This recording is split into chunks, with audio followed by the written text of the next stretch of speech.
আমি এই তেজপাতার দুর্গা ঠাকুর বানিয়েছিলাম আগের বছর, আর এই বছর বানিয়েছি বেলপাতার দুর্গা ঠাকুর।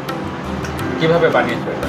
বেলপাতার দুর্গা ঠাকুর বানিয়েছি, আমাদের পাড়ার একজন কাকু আছে, তিনি আমাকে বেলপাতা দিয়ে যেতেন এবং আমি সেই বেলপাতাগুলি দিয়ে বেলপাতার দুর্গা ঠাকুর বানিয়েছি। কতগুলো বেলপাতা ব্যবহার করা? 500 থেকে 550 পিস বেলপাতা লেগেছে। আর এটা বেলপাতা তো শুকিয়ে যাওয়ার বেলপাতা তো একটা শুকিয়ে যাওয়ার সম্ভাবনা রয়েছে, সেই ক্ষেত্রে কীভাবে এটাকে বাঁচিয়ে রেখেছে? আমার মা আমাকে বুদ্ধি দিয়েছিলেন যে এই বেলপাতার ঠাকুরটি রং কর, কারণ কালো হয়ে যাচ্ছে, তো ওই কালো থেকে বাঁচাতে গেলে তুই রং করে নি, সবুজ রং। এইটা এখন যে বানিয়েছে এটা কী করবে? এইটা এখন বাড়িতে থাকবে, তারপরে পঞ্চমীর দিন এটি পূজা মণ্ডপে যাবে, তারপরে এটি পুজো হয়ে আবার আমার বাড়িতে ফিরে আসবে। এর আগে তুমি কী কী বানিয়েছো এটা ছাড়া? এর আগে আমি 2021 সালে বানিয়েছিলাম মাটির দুর্গা ঠাকুর, 2022-এও বানিয়েছিলাম মাটির দুর্গা ঠাকুর, 2023-এ বানিয়েছিলাম দেশলাই কাঠি দুর্গা ঠাকুর, 2024 সালে বানিয়েছিলাম তেজপাতার দুর্গা ঠাকুর, আর 2025 সালে বেলপাতার দুর্গা ঠাকুর। এর কোনো স্বীকৃতি তুমি পেয়েছো? এর কোনো স্বীকৃতি আমি এর আগের বছর আমি ইন্ডিয়া বুক অফ রেকর্ডস থেকে খেতাব অর্জন করেছি।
ও প্রত্যেক বছরই কিছু না কিছু বানায় দুর্গা প্রতিমার মানে থিম নিয়ে আর কি।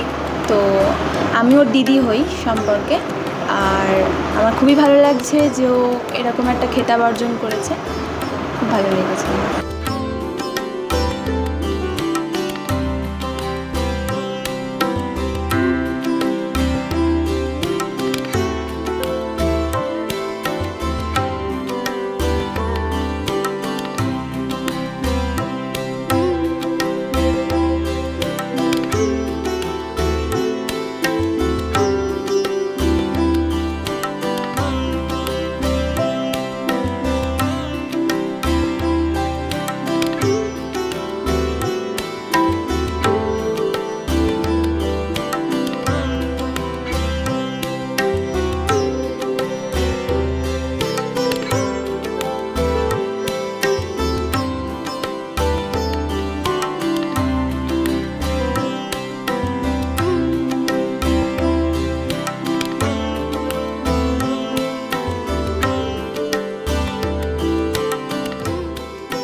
আমার ভাগ্য যে আমার ছেলে মানে নাম যশ করছে।